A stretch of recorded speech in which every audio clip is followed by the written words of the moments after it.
Muy bien. Buenas tardes, buenos días, queridos amigos.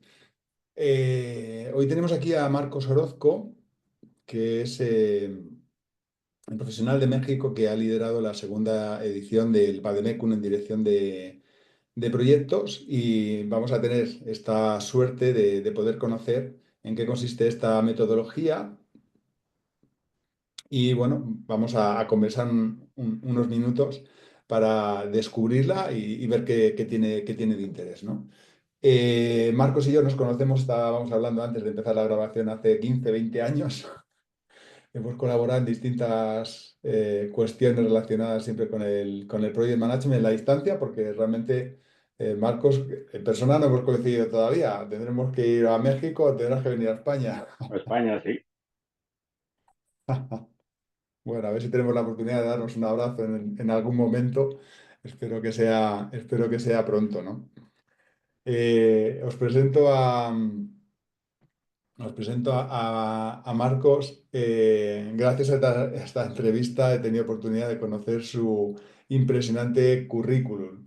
Aquí solamente tenemos un resumen de la larga lista de cosas fantásticas que engrosan su currículum, ¿no? Matemático y físico, especializado en biomecánica y astrofísica.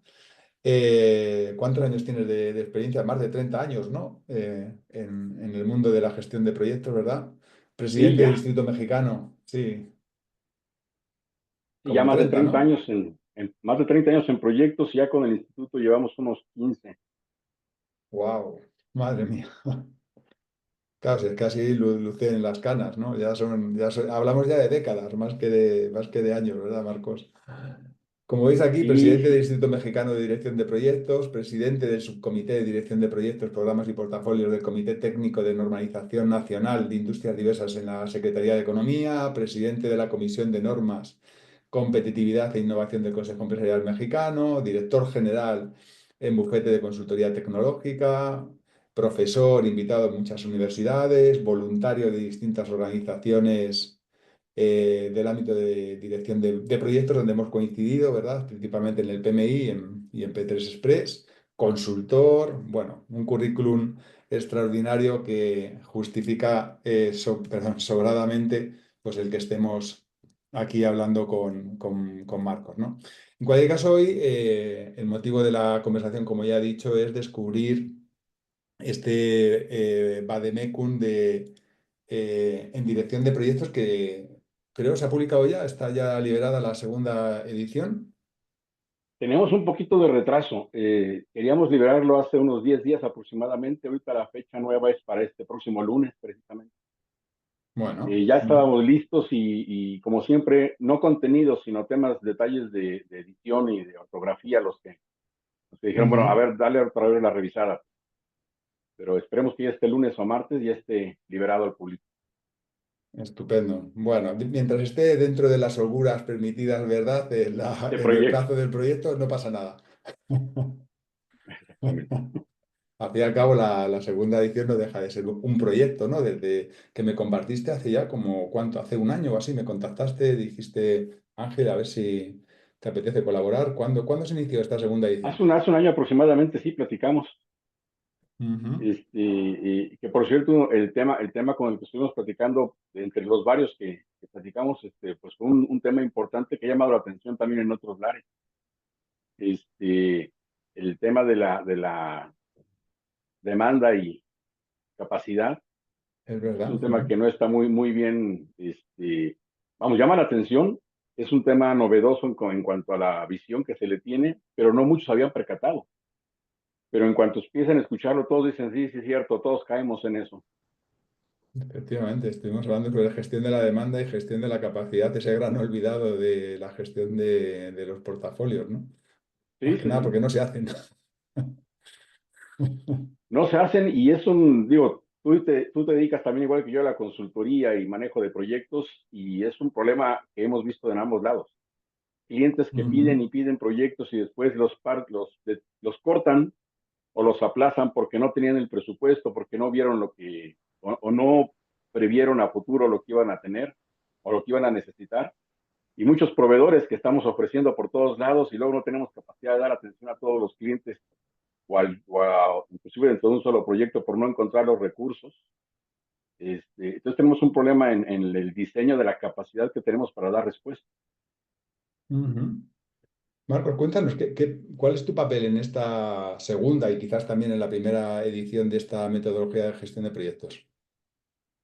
Lo que quisimos hacer desde la primera ocasión, y claramente lo hacemos también en la segunda, no es una propuesta de proyectos, de edición de proyectos estándar, personal, y ni tampoco institucional. Institucional es la facilitación de tener este documento, pero lo que hicimos es integrar a expertos de varias partes. En la primera versión estaban muy enfocados en el país, en México.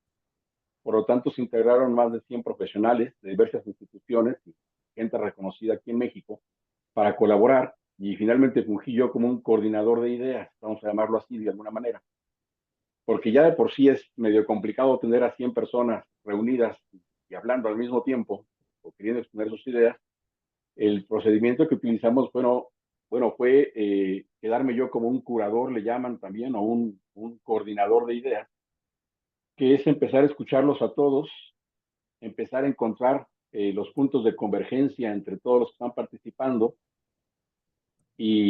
ahora sí que irlos suavizando para después regresarlos a toda la comunidad para que vuelvan a opinar sobre los temas, en un ir y venir de ideas precisamente para que al final de cuentas lo que va componiendo el cuerpo de conocimientos no es ni mi idea personal, he estado aprendiendo muchísimo de todos los que han estado colaborando, pero de alguna manera juntar también en muchos casos ideas de dos, tres, cuatro personas en una sola, o pulir un poquito la idea de un par de personas para presentárselas a todos los demás y que todos los demás opinen y dijeran, sí, estamos de acuerdo, esto es correcto, esto lo podemos mover. Y ya para la segunda versión ocurrió lo mismo, nada más que crecimos, nos duplicamos en la cantidad de expertos y ahora están participando de 12 países, lo cual también fue muy interesante. Ya en los últimos meses ocurrió algo muy interesante. Desde la primera versión nos enfocamos mucho en el lenguaje en español. El estándar salió solamente en la versión española, la primera versión. La segunda, a partir de finales de la primera y ya en la segunda, empezamos a encontrar mucha gente de habla inglesa que nos está pidiendo conocerlo también, pero nos topábamos con que, oye, yo no sé hablar español o apenas le entiendo, bueno, te traduzco este pedacito, pero entonces decidimos formalmente pues ya lanzarlo también en inglés, no solamente porque lo están pidiendo, sino porque ahora también se están incorporando colaboradores de habla inglesa. Entonces, tus ideas Interesante. que presentan en inglés, había que traducirlas al español para que las conocieran otros, o algunos pasárselas en inglés, y luego cerrar la brecha de conocimiento, la brecha del lenguaje, para tener una idea compacta, en este caso en español, que es la lengua nativa, para después volver a traducir al inglés. Esperemos que en un periodo de 30 días atrasados estemos sacando la versión en inglés también. Wow, fantástico, maravilloso. Suena un reto extraordinario, ¿no? Equipos tan grandes y ya multidioma, multicultural, ¿no? Sí, sí, esa es la parte más impresionante que a mí me llamó la atención como proyecto, tener a cerca de 200 personas de diferentes países hablando sobre el mismo tema y bueno, de repente alguien sacaba una idea muy interesante, que rompe paradigmas, que cambia el asunto, oye, yo me quedo asombrado también, ¿qué hacemos? Bueno, y vamos a pulirle un poquito más la idea y luego vuélveseles a regresar a todos. Y, bueno, no a los 200 de golpe, pasamos esto digamos que tenemos una primera idea y después buscamos un pool de 3, 4, 8 personas que son expertas sobre el área. Ujú. Resulta ser que nadie es experto en todo, muchos tratamos de conocer de todo, pero algunos se especializan en compras, otros se especializan en adquisiciones, otros se especializan mucho en el trato con el Ujú. cliente. Entonces, bueno, juntamos el pool de gente interesada sobre el tema que se incorpora, platicamos, discutimos, lo rebotamos de un lado para otro, lo volvemos a mejorar y entonces lo volvemos a exponer a la mayoría para que vuelvan a opinar o vuelvan a revisar todo el documento. Entonces, el Ujú. trabajo de mover el conocimiento y estarlo rebotando de un lado para otro y estarlo puliendo y estar juntando ideas es muy interesante. Muy cansado, pero muy interesante y se aprende muchísimo. Sin duda, sin duda. Si estamos hablando de la versión 2 es porque hay una versión uno. ¿Nos cuentas ¿Sí? los antecedentes? ¿Por qué surgió esa versión uno? ¿Cuándo surgió? En México, igual que en muchos países, tenemos aquí la presencia de otros estándares con reconocimiento internacional. Como es nuestro vecino Estados Unidos, pues el que llegó primero es el de PMI. Participamos ahí, nos conocimos precisamente en un Sí. proyecto Mm. de voluntariado. eh, y durante muchos años estuvimos trabajando. Yo particularmente fui durante mucho tiempo Registered Education Provider, también de PMI, Ujú. y dimos mucha capacitación, pero bueno, en varias reuniones que coincidimos en congresos y en algunos otros grupos con otros organismos que también en México se dedican a dar capacitación en proyectos, también éramos todos proveedores de educación por parte de PMI. Bueno, comentamos, todo lo que tiene PMI se aplica y se aplica muy bien, pero bueno, siempre pasa que cada país tiene alguna palabra distinta, alguna forma de ver las cosas distintas o algunas ideas.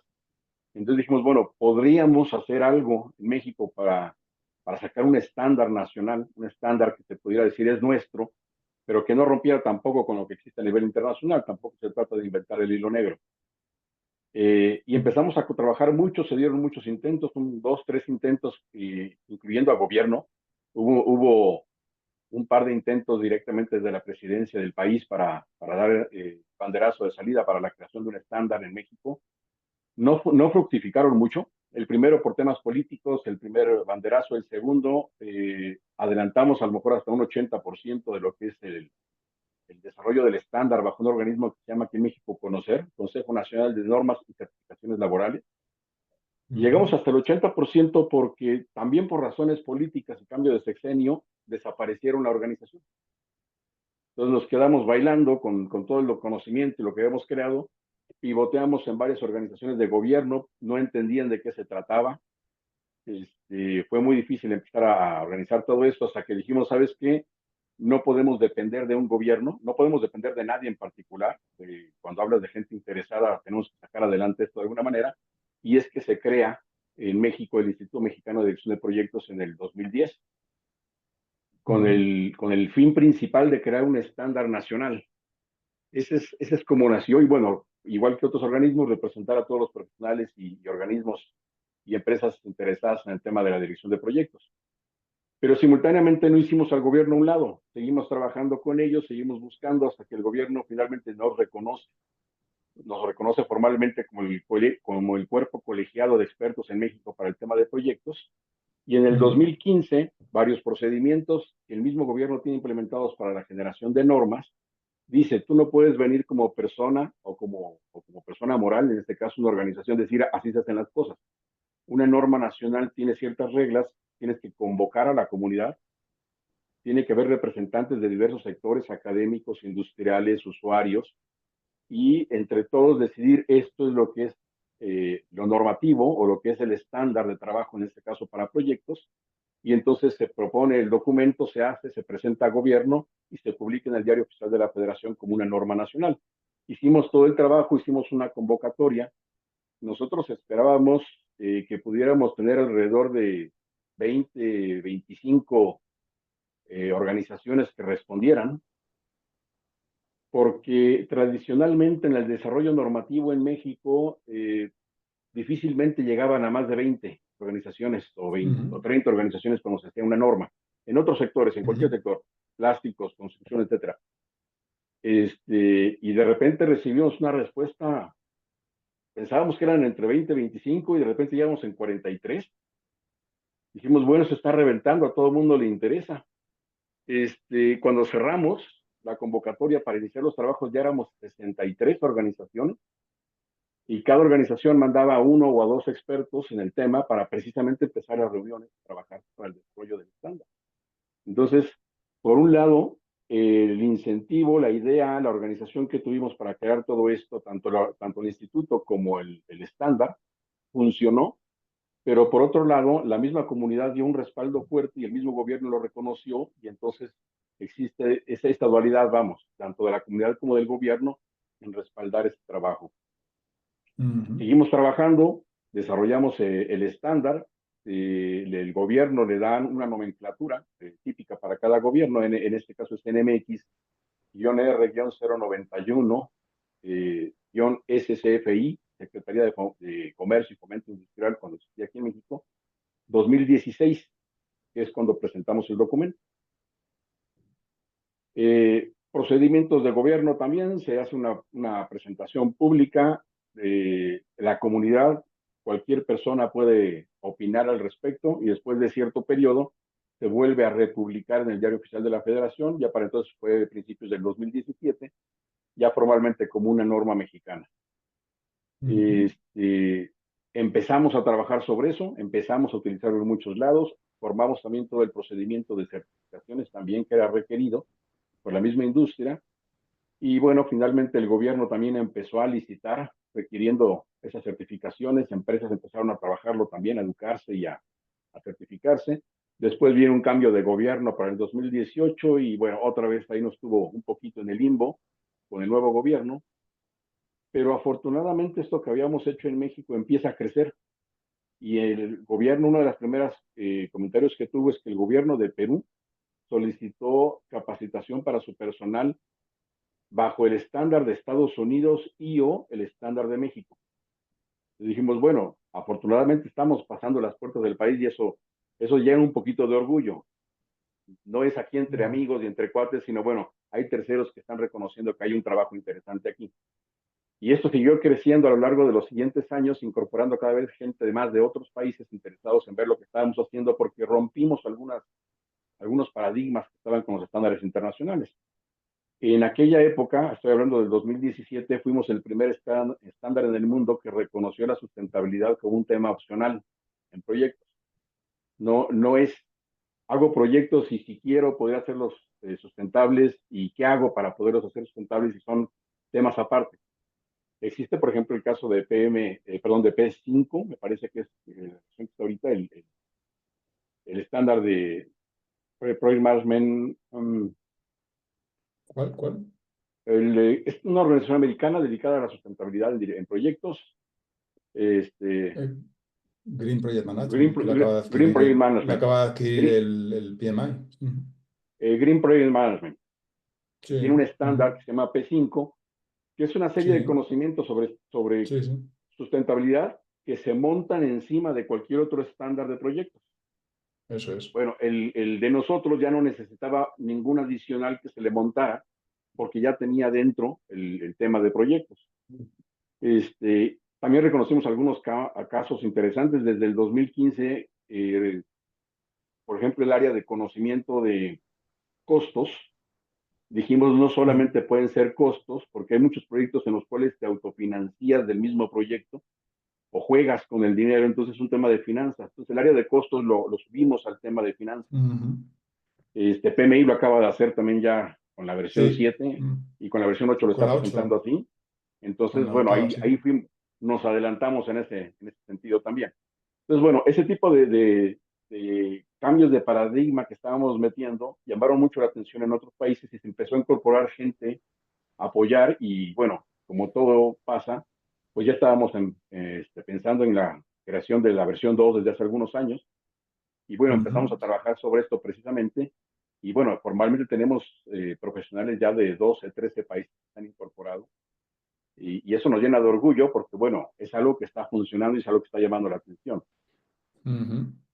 Buenísimo. Has comentado varias cosas para mí muy interesantes, muy importantes. Uno es que la administración pública mexicana empieza a requerir, en algunos casos, no sé si será en muchos o en pocos, ahora nos cuentas, que los profesionales y las empresas conozcan y apliquen esta metodología. ¿Es así? Ujú.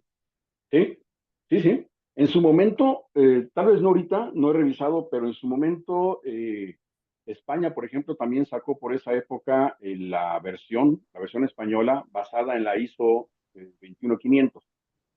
Hicieron una Ujú. traducción al español y la, Sí. la, la ajustaron también como una norma nacional. Entonces empezaba a ocurrir ese tipo de situaciones en todos los países, en varios países, vamos. México lo hizo y bueno, fuimos una noticia a nivel internacional sobre lo que estábamos haciendo, pero también porque en esa época Barack Obama acababa de lanzar un edicto por el cual todos los proyectos de gobierno tenían que suscribirse al estándar de PMI, que en ese momento también ya estaba reconocido como un ANSI. Entonces, de alguna manera, oficialmente era el primer país en el mundo que hacía eso a nivel de gobierno. Y en México, cuando lanzamos la norma, ya existía un par de leyes, la ley de obra pública y la ley de adquisiciones en México, que dicen que se tiene que seguir una normatividad para desarrollo de proyectos, bueno, desarrollo de proyectos, principalmente la ley de obra pública, y dentro de esa normatividad se tiene que seguir una escala o una prioridad en la cual hasta arriba se encuentran las normas nacionales. No había norma de proyectos, por lo tanto, el segundo lugar entran las normas internacionales, como el caso de la ISO. Ya existía y se acaba de presentar la norma ISO 21500. En tercer lugar, seguirían otras normas internacionales o propias de cada país, como en este caso la de PMI, que es una norma ANSI en Estados Unidos, entonces pudiera entrar la norma ANSI. Vamos a decirlo de esta manera. Hace varios años era normal o era usable por el gobierno solicitar que se usara la norma ANSI de PMI. ¿Por qué? Porque es la que existía en ese momento. Claro. Cuando se hace la 21500 en la ISO, por ser una norma internacional respaldada por varios países, entonces bajo esta estructura que tiene el gobierno aquí en México para la aplicación de leyes, pues queda arriba y se debería de aplicar entonces la ISO antes que la de PMI. Pero cuando sacamos nosotros una norma y le ponen la etiqueta de norma nacional, entonces la ponen encima de las otras. Me dijo aquel entonces el director de la unidad o del Departamento de Normatividad de la Secretaría de Economía. Esto es un poquito el esquema de decir, vamos a hacer algo y se van a aplicar las leyes de Pensilvania. Bueno, ¿por qué aplicar las leyes de Pensilvania en México si México tiene sus propias leyes? Entonces, Claro, de esta forma, si México emite una normativa sobre proyectos, el mismo gobierno está obligado a aplicar esa normativa. claro. Pero ello obliga a que haya un contexto en el cual las empresas puedan formar a sus profesionales. Has hablado también de esto, de la formación y de la certificación en esta metodología, ¿no? Cuéntanos un poquito de esto, de cómo alguien se puede formar en la metodología, cómo es esto el proceso de obtención de certificaciones. Y eso también tuvo una evolución muy interesante paralela. Al principio hicimos lo que también hacen otras organizaciones. Se certificaron empresas para dar esa capacitación para que el organismo, en este caso el Instituto Mexicano, no fungiera como juez y parte. Y no dijera, bueno, todo es de nosotros y lo hacemos todos nosotros. No, se autorizó a empresas que lo que tenían que hacer es preparar personal o personas, prepararse y certificarse. Y entonces se les autorizaba a dar capacitación. Las personas que estas empresas capacitaban en el tema de proyectos en el estándar, entonces tenían acceso a presentar el examen, que es la misma manera en cómo funciona, por ejemplo, en este caso PMI. Ya para esta Ujú, segunda versión cambiamos un poquito el modelo y en vez de autorizar empresas, están organizando mentores, personas. Puede seguir una empresa, si quiere hacerlo, dar capacitación formal para que se capacite una persona y se pueda certificar en este estándar, pero lo que tendría que hacer lo mínimo es tener una persona que esté precisamente certificada como mentor en dirección de proyectos que va a dar esa ujú, capacitación. También es algo que también ocurrió con PMI y ocurre en otros lados, también para estandarizar un poquito el conocimiento, se está pidiendo que por lo menos 3 módulos o eh, tres partes, vamos a decirlo así, 3 componentes, 3 módulos de conocimiento, se utiliza un material que generó el instituto, que es estándar. Esto abre la posibilidad de que una persona que sí tiene ya preparación de proyectos, que sí tiene experiencia e inclusive otras certificaciones, pueda acceder a los 3 módulos sin necesidad de que tenga un instructor. Revisar el material, hacerse unas autoevaluaciones, llegar a un puntaje y decir, bueno, levanto la mano y yo quiero certificarme. No tuve que haber pasado por el tema de capacitación mediante una empresa o mediante un mentor, ujú. porque creo que, vamos, tú estamos y conocemos mucha gente que estaríamos, no a disgusto, pero preferimos estar en otros temas en vez de volver a repetir un curso donde me digan, oye, vamos a empezar con el acta de proyecto y explicar qué es el acta de proyecto. Creo que es un tema que lo tenemos Sí, que nos hasta lo ha aquí desde hace sabido. muchos años. Entonces vámonos con los temas más finos. Bueno, precisamente este conocimiento lo que hace es dar acceso a la información completa, pero enfocándose en lo más importante para que pueda haber un proceso de autoestudio. Para quienes muy lo bien. necesiten están los mentores y las organizaciones también pueden ofrecer el proceso de mentoría y capacitación a empresas para grupos o grandes grupos o a nivel público. Fantástico. Cuando se hace una nueva metodología, que afortunadamente siguen saliendo nuevas, quizás los que no conozcan nuestra profesión puedan pensar que es algo estático, ¿no? A mí me hace No, mucha gracia cuando leo libros y hacen referencia a las pirámides de Egipto, tal, ¿no? sí. Me hace mucha gracia porque, claro, no tiene sentido, ¿no? Pero probablemente piensen que es algo muy, muy estático, ¿no? Y para nada, es una profesión muy dinámica en la que continuamente se publican muchos libros, aparecen nuevas metodologías, nuevas formas de enfrentar los retos que supone un proyecto, pero nada nace de cero, ¿no? ¿En qué os habéis inspirado? ¿Cuáles han sido vuestras fuentes de inspiración? Buscamos todo. Ahora sí que mientras que tenemos algunas personas que sí tienen el antecedente de PMI, otras personas el antecedente de ITMA de Europa o de Prince, que fue el origen, vamos a decirlo de esta manera. Y hay quienes de plano no conocían tampoco esos estándares, pero eran muy reconocidos en sus áreas de ingeniería, de proyecto principalmente. Actualmente ya buscamos de todo, le arriesgamos de todo porque encontramos ideas muy interesantes en muchos lugares. El tema, por ejemplo, ahora de P3 Express, que también tú lo conoces, Sí, pues es muy fantástico. interesante de una visión minimalista para hacer proyectos que es aplicable en muchos casos. Tal vez no en todos, pero sí en No. muchos casos. Entonces, eso es una visión que también nos habíamos topado por otros lados sin darnos cuenta con ese tipo de conceptos, porque hay quienes de repente decían, no, es que aprender de proyectos y procedimientos y métodos y muchas cosas, me voy a tardar más haciendo todo eso que hacer mi proyecto. Necesito algo más sencillo, más rápido. Bueno, existe también de todo. Ahora sí que hay dirección de proyectos de todos colores y sabores. Ahora también me he topado con gente muy metida en el tema de ingeniería, por ejemplo, Friend and Loading, que le están tirando mucho a los estándares de proyectos porque dice eso solamente es administración, ellos no saben de ingeniería, no saben hacer proyectos. Entonces, más allá de una discusión vana sobre quién es mejor y quién es peor y quién tiene y quién no tiene, pues sale mucho conocimiento ahí que puede ser estandarizado. Nosotros lo que quisimos hacer con este estándar eh, no es algo que dijéramos todos los demás están mal y nosotros estamos bien. Es vamos a buscar lo que tienen todos los demás, vamos a encontrar algo que se llama, le llamamos aquí a veces en materias de escuela tronco común, que todos estén de acuerdo. Ese va a ser la raíz de nuestro estándar. Y en el camino nos hemos topado con algunas otras cosas que los demás no estaban viendo tampoco y que hemos ido incorporando. Un tema que me ha parecido muy interesante, de repente cuesta un poquito trabajo entenderlo, pero hemos incorporado en este estándar. Ya desde la primera versión lo teníamos un poquito, pero en la segunda versión es que los modelos de gestión, así le hemos llamado ahora, que son, por ejemplo, las filosofías ágiles, por un lado. Por otro lado, tenemos a todos los del mundo Lean. Tenemos los que llaman, o conocemos todos como la tradicional o predictiva o waterfall le llaman, cascada. Bueno, finalmente son modelos o formas distintas de hacer el mismo proyecto. Esto surgió también de una plática muy interesante entre varios expertos de habla inglesa, porque decían, a ver, imagínate Ángel que una organización, una empresa te contrata a ti para hacer un proyecto y por alguna razón tiene dinero de sobra y me contrata a mí también para el mismo proyecto, cada quien con su equipo de trabajo. Pero tú dices, bueno, lo vamos a hacer ágil, vamos a hacerlo en Scrum, vamos a hacerlo con tableros Kanban, vamos a hacer las historias de usuario, el backlog y Ujú. todo lo que corresponde a un ambiente y una forma de trabajar ágil. Yo digo, ¿sabes qué? Estoy a gusto en la forma tradicional.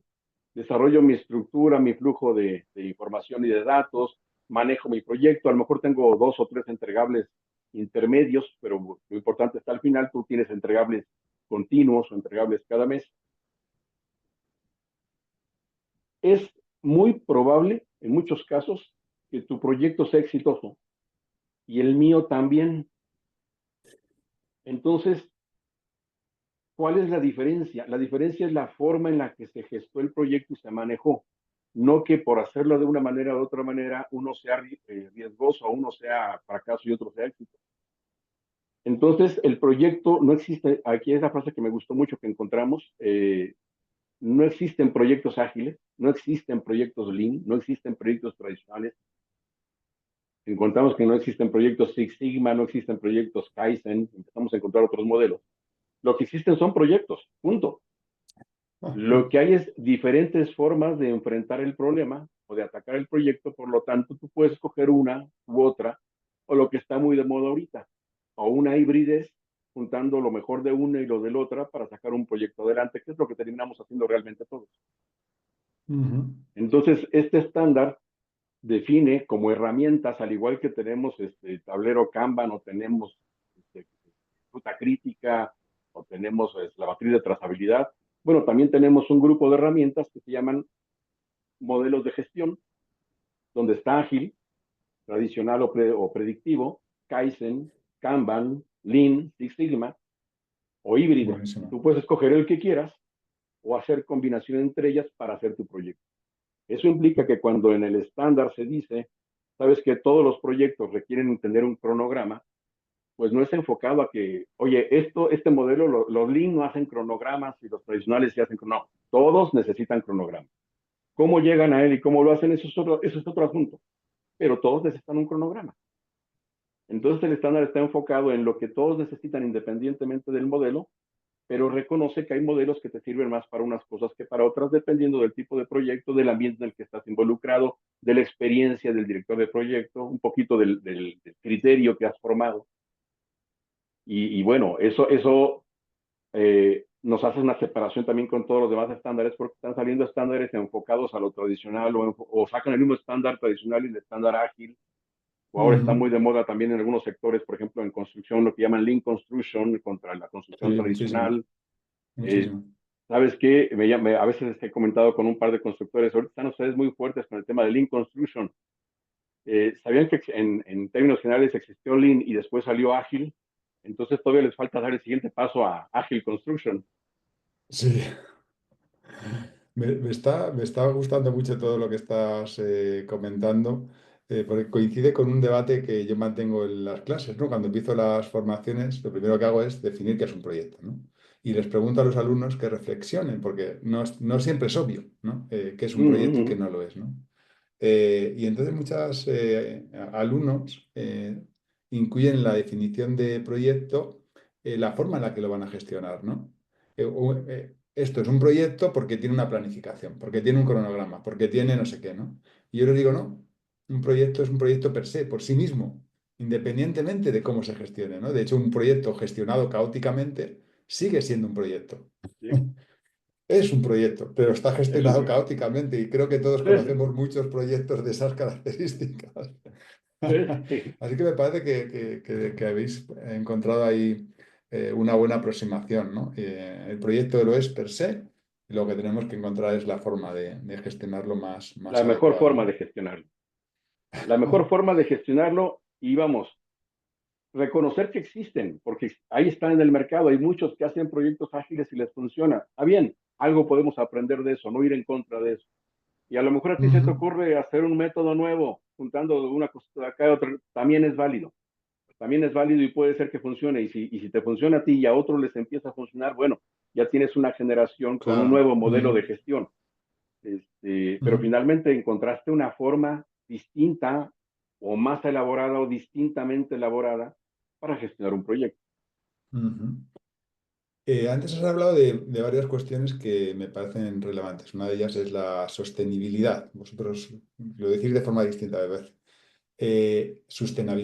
¿Cómo lo decís vosotros?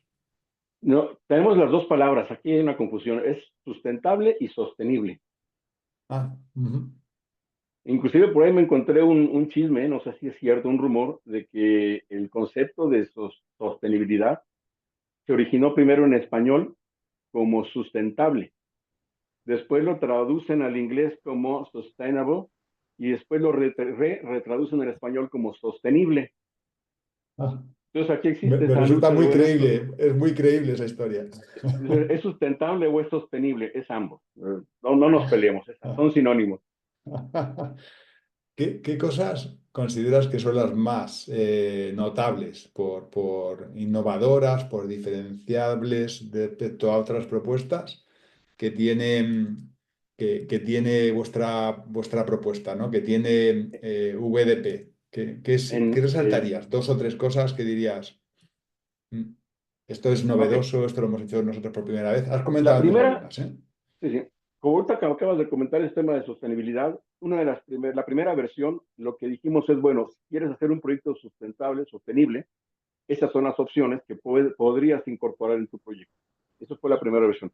La segunda versión sí fue un debate muy fuerte entre varios expertos aquí, porque unos decían que sí, que ya debería de, y otros que todavía no es tiempo. En la segunda versión ya decimos que la sustentabilidad sí es obligada en los proyectos. Y esto por lo que está pasando en todo el mundo y por lo que muchos gobiernos e instituciones están pidiendo.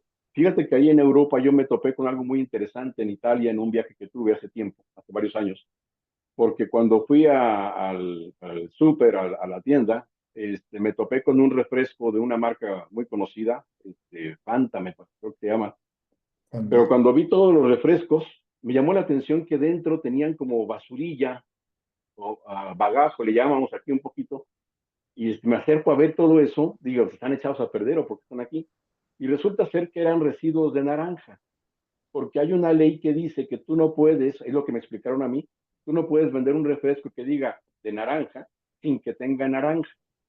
La Fanta en muchos países no tiene nada de naranja, tiene un sabor químico que simula la naranja. ¿Va? Y ahí parece que la regla era muy clara. Si tú dices que el refresco es de naranja, tiene que tener naranja. Por eso es que los refrescos Ujú. con gas y todo, pues tienen residuos de naranja. Eso es algo que la gente está pidiendo. ¿Ah? Temas más sustentables o sostenibles y no solamente de tema artificial. Entonces dijimos, bueno, ¿sabes qué? Revisando este tema, vamos a cambiar un poco la perspectiva. En vez de que digas, quiero hacer un proyecto y algunos digan, quiero hacer un proyecto que sea sustentable, sostenible, el estándar de entrada te va a decir, tiene que ser sostenible, aunque te damos la opción, si quieres, de que no lo sea. Como el caso que se Mm. puede hacer en adquisiciones, que tú dices, mira, yo voy a hacer un proyecto y voy a tocar el tema de adquisiciones, sí, sí voy a comprar materiales, recursos, pero si todo ya lo tienes en tu oficina, en tu empresa, no necesitas comprar nada, por lo tanto no pasas a ver contratos ni adquisiciones. Está ahí si lo necesitas, pero si no, no. Bueno, el tema de Buenísimo. la sustentabilidad está ahí para que lo uses y de entrada tienes que decir que tu proyecto es sustentable. Ah, ¿no quieres hacerlo sustentable? Entonces di que tu proyecto no va a ser sustentable. Cambia la visión Buenísimo. porque en vez de tener el proyecto y a lo mejor puedo ser, no, tiene que ser sustentable, pero podría decir que no, que cabe en los casos de proyectos filantrópicos, sociales, admisibles, porque se declaró toda esa esencia o esa estructura en los cuales hay proyectos que puedes buscar que sean solamente de beneficio social o de beneficio ecológico y no social, o de social y económico al mismo tiempo, Ujú. o de social económico y esa trifacta lo seguimos manteniendo, que la sostenibilidad tiene que crear tres beneficios al menos, que es un beneficio social, un beneficio ecológico o ambiental y un beneficio económico. Entonces, lo que se establece aquí como sustentable, hay otra área de conocimiento que se llama gestión del beneficio y del valor en los proyectos. Buenísimo. Entonces, empieza a haber una línea en la que dices, primero, tu proyecto quieres que sea sustentable, sostenible, tienes que declarar, primero por el tema de beneficios, pues el proyecto debe tener al menos un beneficio que crea, si no, ¿para qué haces un proyecto? Pero como es sustentable, entonces te obliga a que tengas que declarar tres beneficios. Mi Ujú. proyecto va a generar tanto en la parte económica o ahorro también, pero va a traer este beneficio a las personas, a los empleados, a la comunidad, etcétera. Pero también vamos a procurar o no tirar o reconstruir o poner agua o reciclar, etcétera. Entonces tienes que tener muy claros tres beneficios que van a ser objetivos que en tu proyecto tienes que perseguir. Qué bueno. Y adicionalmente, puedes incorporar un modelo de sustentabilidad a tu proyecto, como es P5, que lo acabamos de comentar, o puedes incorporar los objetivos de sustentabilidad de la ONU, o puedes incorporar los Cosa de eso. objetivos de la Ujú. banca responsable, o puedes incorporar el protocolo de Kioto, o puedes incorporar economía circular o economía verde. O sea, existen varios protocolos o varios modelos de sustentabilidad que ya existen. Lo que pasa es que lo dejamos de esta manera, separado, porque la mayoría de ellos son desde el punto de vista restrictivo o negativo. te dicen, ok, tu proyecto es sustentable porque no tiras, no ensucias, no contratas menores, no esto, no aquello, no lo otro, no lo... Entonces, si no haces nada de todo eso es sustentable, sostenible, no, a ver, espérame, es que no se trata solamente de los nos, sino de la parte proactiva. Estamos obligando a que tu proyecto tenga 3 objetivos que cumplan con la definición de sostenibilidad, ¿sí? De crear beneficio en 3 líneas, que es Buenísimo. económico, ecológico y social. Entonces, tu proyecto define los 3 objetivos y además puedes incorporar un modelo de sustentabilidad que te trae muchas otras cosas en el camino. Y si ya incorporas estos 3 objetivos, el que quieras, pues obviamente ya tienes fechas, recursos, procedimientos y todo lo que necesitas para lograr. Maravilloso. Ok, entonces, esa es una de las partes. La otra parte que comentamos hace ratito importante, creo que llama el estándar, es los modelos de gestión que comentábamos. Bueno, finalmente eso se aplica a cualquier modelo que quieras utilizar o puedes combinarlos también entre ellos. Y traer algunas cosas adicionales, como el tema que ya comentamos de las finanzas, en vez de solamente costos. También incorporamos un área de conocimiento. Bueno, ahora le llamamos aquí dominios, que creo que también ya lo hizo PMI en la última versión, Ujú. porque incorporamos un nuevo dominio que se llama conocimiento, per se.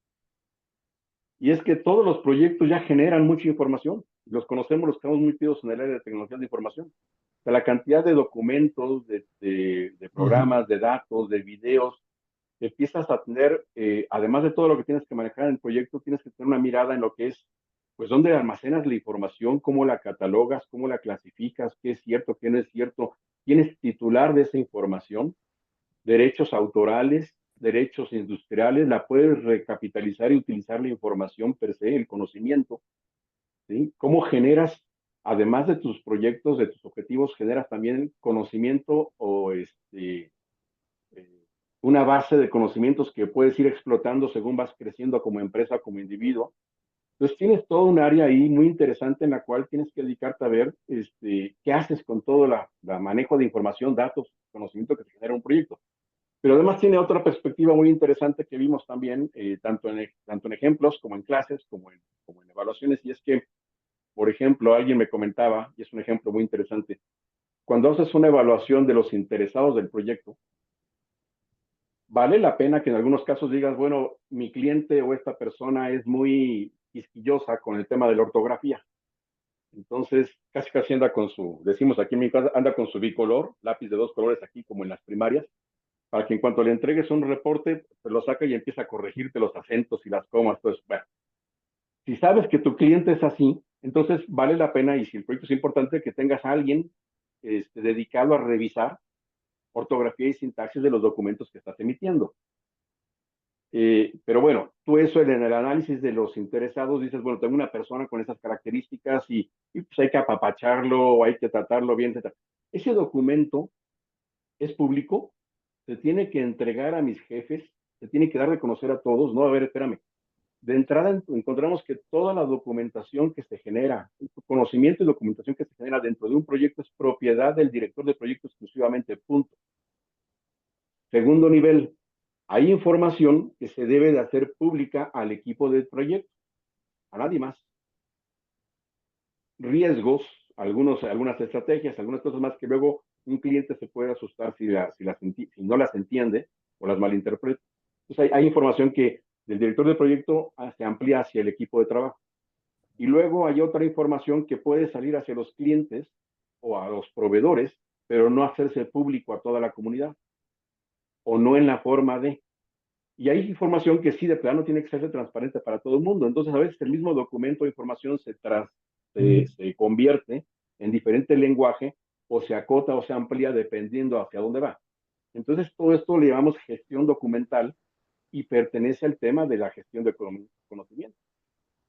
Porque no Buenísimo. puedes decir, bueno, cualquier información sale y todo el mundo no va a ver. También existen reglas de confidencialidad, inclusive leyes, y hay un estándar de confidencialidad sobre respecto, se llama, creo, confidencialidad por diseño.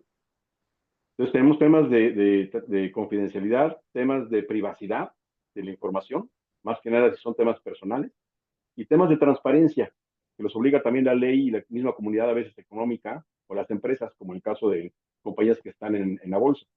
Entonces tienes que aprender a clasificar información que es privada, que es secreta, que es eh, que es pública, que es transparente, y cómo la gestionas. Y todo eso volvemos al mismo que decíamos originalmente, también con el tema de dónde la guardas, quién es el responsable, cómo la almacenas, cómo la explotas. En Internet te hace llegar una Ujú. cantidad muy grande de información, cómo la filtras. Entonces, todo el tema de manejo de información es un tema, pues, que ahora debes de ponerle atención en proyectos también. Bueno, nos están entrando muchas ganas de entrar a leer con detalle la metodología. Bienvenido, estamos para críticas. Estamos a eso. Nos vamos acercando ya al final. Te quería preguntar otra cosa también relacionada con la propiedad de la metodología. Cuando yo empecé hace ya más de 15 años a obtener certificaciones, a dar formación, consultoría, nos encontrábamos con una guía del PMBOK de PMI, que es una metodología totalmente privada. Tú no puedes hacer nada con ella si no pides permiso, tiene copyright, etcétera. Prince2 es exactamente lo mismo. Pero ahora estamos en una tendencia, o las últimas metodologías con las que yo estoy trabajando más, como son PM2, en el que es de uso libre, siempre y cuando hagas referencia al autor, que es la Comisión Europea, o P3 Express, que comentabas antes, que es exactamente igual, totalmente libre, puedes hacer lo que Ujú. quieras con ella, siempre y cuando pues, hagas referencia a la autoría. ¿Cuál es la propuesta Estamos en una de... parte intermedia. Y una de las estructuras que creamos en el estándar es separarlo en seis tomos o 6 libros, también por lo que está ocurriendo en otros estándares, por ejemplo, a nivel de la ISO. ISO tuvo Ujú, me llamó la atención en la última versión porque tuvieron una decisión muy interesante y es que en la primera versión de la ISO 21500 tenía integrado el capítulo de vocabulario, pero ujú. parece ser que más de una persona se dieron cuenta con que al hacer el estándar sobre programas y sobre portafolio, muchas de las palabras, si no es que todas las que estaban contenidas en el capítulo del proyecto, eran las mismas también. Son las mismas. Entonces decidieron separar el capítulo, decidieron separar el vocabulario como un estándar por sí mismo. Por eso es que ahora el estándar 21500 se convirtió en el 21502, por dejar el vocabulario separado. Entonces, bueno, hicimos lo mismo. Del estándar separamos el vocabulario como un primer libro, vamos a decirlo así, un primer capítulo. Quedamos con el cuerpo, con la parte de conceptos, que son ideas muy generales sobre varios temas, pues los separamos como un segundo libro. Esos dos son gratuitos. Tenemos el tercero, que es el marco común de referencia, que es la parte central del estándar. También es gratuita, también la sacamos de manera gratuita. Tenemos un cuarto libro, que es un método, que nos dice cómo aterrizar el estándar a un proyecto. El estándar, por ejemplo, para darte un caso, el estándar reconoce, el ejemplo más común que utilizo es, reconoce 12 formas distintas de hacer un cronograma. Puedes utilizar PERT, Gantt, perdón, PERT, ruta crítica, GERT, cadena crítica, KFFM, línea temporal, o sea, hay varias técnicas. Un estándar reconoce las mejores prácticas y en este caso hay 12 para hacer un cronograma. Un método te dice vas a utilizar esta o de esta manera. La recomendación es que para bajar un estándar a un proyecto tú no lo puedes hacer tal cual. ¿Por qué? Porque el estándar te reconoce 12 formas distintas de hacer un cronograma y tú en tu proyecto no vas a hacer las 12. Tienes que seleccionar una. Cuando seleccionas una, quién lo hace, cómo lo hace, qué software, en qué momento, quién lo revisa, etcétera, creas un método de trabajo, una metodología. Entonces, el cuarto libro es un método basado en el estándar que sirve como ejemplo para ver cómo se puede aplicar, pero inmediatamente se vuelve también en un método que puedes utilizar en cualquier proyecto de manera inmediata. Se llama Pragma. Ese también es gratuito. Y los Buenísimo. últimos 2 libros ya los dejamos bajo un costo mínimo o gratis para los que tienen membresía con el instituto, que es el quinto libro, es una recopilación de tips y buenas prácticas. Esto porque desde la primera versión aquí en México para el gobierno nos dijeron, si es una normativa tienes que decir lo que se tiene que hacer y no dar opciones, porque si todo es opciones, entonces alguien puede decir, pues como todo es opcional, no hago nada y ya cumplí. Entonces, bueno, fuimos muy formales con que la primera parte, en este caso el tercer libro, el marco común de referencia, dijera lo que se tiene que cumplir en todos los proyectos y todas las recomendaciones, tips, buenas prácticas que puedes o no usar y que vamos, hay hasta frases célebres, como una frase que dice, creo que es desde la época de los griegos, en un proyecto los objetivos se escriben en mármol, pero se planean en arena. Así lo puedes Qué volver a bueno, borrar. Tienes que saber no, a no dónde lo vas, pero en la conocía. arena lo haces y lo borras otra vez, y lo haces y lo borras otra vez. Bueno, ese tipo de frases vienen ahí puestas, y frases célebres también. Es una recopilación de casi 1000 frases o mil conceptos que puedes o no usar en proyectos. Y el último libro es un catálogo que tiene, en el trabajo de estándar se han reconocido casi 400 técnicas y más de 200 documentos en proyectos. Por ejemplo, ahorita hablamos de cronograma, el hecho de utilizar, vamos a ir a lo básico, ruta crítica es una serie de fórmulas que sumas, restas, cálculo para adelante, cálculo para atrás, etcétera. Esa es la técnica. ¿Y qué es lo que obtienes? Una serie de números, fechas de inicio y final para cada fecha, para cada actividad. Pero sí, eso tú lo puedes transformar en una gráfica de barras, particularmente una que se llama gráfica de Gantt, para ver la información de esa manera, pero también lo puedes transformar en una línea temporal. Y también algunas herramientas te lo permiten transformarlo en un calendario, los cuadritos de cada día, Sí. o pudieras meterlo en una Ujú. agenda con de tal hora a tal hora en este día, pues se hace eso. Entonces, estamos hablando de diferentes técnicas que representan la información. Finalmente, tú cuando le pones tu sello, tu logotipo, los colores, el tipo de letra, tienes un documento. Eso le llamamos una evidencia. Entonces puede ser que para crear una evidencia tú utilices, además de la ruta crítica, otra técnica que se llama reunión con tu equipo de trabajo. Y además Ujú. utilizas, ya cuando terminas el documento, otra técnica que se llama evaluación por pares para que otro experto te la revise. Entonces en realidad tenemos una separación entre lo que son las técnicas y lo que son los documentos. Ujú. Encontramos cerca de 400 técnicas y 250 documentos. Entonces, cada uno de ellos están reconocidos y cada uno de ellos están explicados. Es también el único documento en el mundo que lo tiene. Esa parte sí la estamos cobrando con una parte, digo, los que tienen membresía la tienen libre, los que participaron en el estándar la tienen libre, y los demás están pagando o van a estar pagando, creo que $15, tampoco es mucho. Pero vamos, es Simbólico. simplemente para dar un mantenimiento a la página web, a ese tipo de cosas. Vamos, nadie se va a hacer rico con eso. Pero sí optamos precisamente por hacer libre el estándar como tal, y bueno, una parte sí queda ahí como un reingreso de costos por casi donativo. Bueno, parece interesantísimo y bueno, ya estamos tardando en que nos hagas un seminario para que nos cuentes la metodología. Si te parece, hacemos eso, planificamos una fecha y ahora esta entrevista, el siguiente paso será que nos presentes la metodología un poquito más formalmente para que podamos valorarla y bueno, a lo mejor hay gente interesada que quiere conocerla mayor en profundidad y incluso obtener las certificaciones. ¿Sería posible? Imaginemos. Sí, Hay sí, sí, un... claro. Las certificaciones, bueno, ahora sí que son en línea, no son presenciales. Hay algo muy interesante que también salió por ahí, escuchando voces precisamente.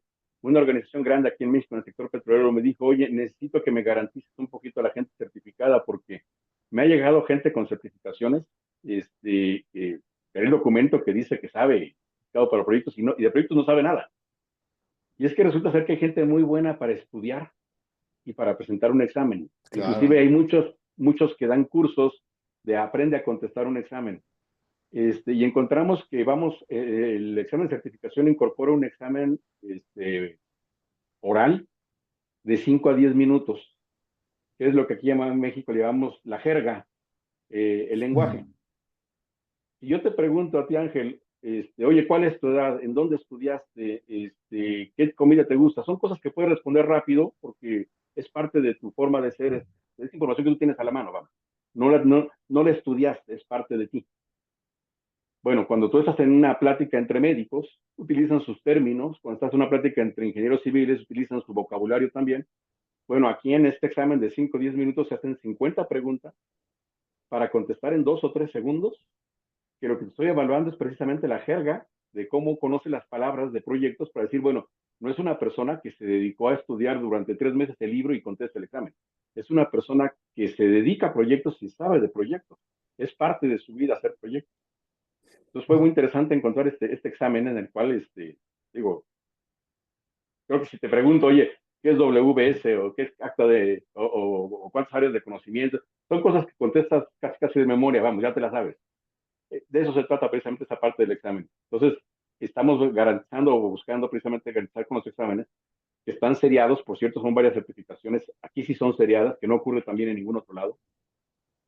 Tenemos una primera certificación para jóvenes, que es la del líder de proyecto, que es el que conoce el método Pragma. Ya las plantillas, los documentos, presentas un caso de estudio y tienes tu certificación como líder de proyecto. La segunda es director de proyectos profesional, porque hay un reconocimiento de una persona que tiene conocimiento sobre el tema y presenta un examen. La tercera es titular y es una entrevista por competencias, parecido a lo que hacen en Europa IRMA, que es revisar tu asertividad para el momento de hacer proyectos, como tu experiencia va, Ujú. evaluar la competitividad. Y hay un siguiente nivel que es el de experto y en el cual nosotros sí hacemos una evaluación, pero para llegar a ese nivel tienes que ser nominado por colegas. Por lo tanto, Vale. es un reconocimiento de tus colegas de que tú eres el bueno, no porque presentas un examen. Y tenemos también por ahí, no de este nivel, sino del nivel medio, hay una derivación hacia lo que también sería un auditor de proyectos. Y es que, interesantemente, cuando sacamos la primera versión, tuvimos mucha gente que llegó a decir, oye, yo quiero ser auditor y certifícame para auditor de proyectos. Y llegamos a la conclusión de que nadie puede ser auditor de proyectos si no sabe cómo hacer proyectos. Entonces, ¿cómo vas a auditar algo que desconoces? Primero necesitas certificarte en No tiene proyectos y sentido. después todo el procedimiento para auditar un proyecto. Entonces, en muchas áreas, no hablo de proyectos solamente, en ingenierías también hay quienes se dedican a ser auditores sin saber de la ingeniería o saber del proyecto. Entonces, aquí Mm. tienes la Sin oportunidad de duda. certificarte como proyecto profesional y después como auditor también, o como mentor, o Sí. como experto. Entonces, hay ciertas líneas ahí interesantes, como una cuestión también de carrera de proyectos. Muy bien, qué interesante, Marcos. De verdad que seguiría una hora más. Lo que no sé si los oyentes no seguirían una hora más. Si sea suficiente. Yo con gusto, para el seminario, cuando tú me digas, nos organizamos con la fecha, con la hora y ya Estupendo. platicamos ahora sí de las tripas, del contenido del estándar. Muy bien. Pues nada, siguientes pasos. Ahora lo estamos grabando. En pocos días estará subido a YouTube. Empezaremos a divulgarlo y junto con la grabación vamos a hacer un resumen de la reunión para que no quiera verlo completo, pues que lea un resumen de la conversación y anunciaremos también la fecha del seminario. Marcos, un placer volver a conversar contigo y haber compartido esta entrevista tan interesante. Muchísimas Un gracias. gusto, Ángel, un gusto. Y muchas gracias. Eres uno de los colaboradores con el estándar. Bueno, nos vemos prontito. Abrazo. Gracias. Hasta luego. Chao.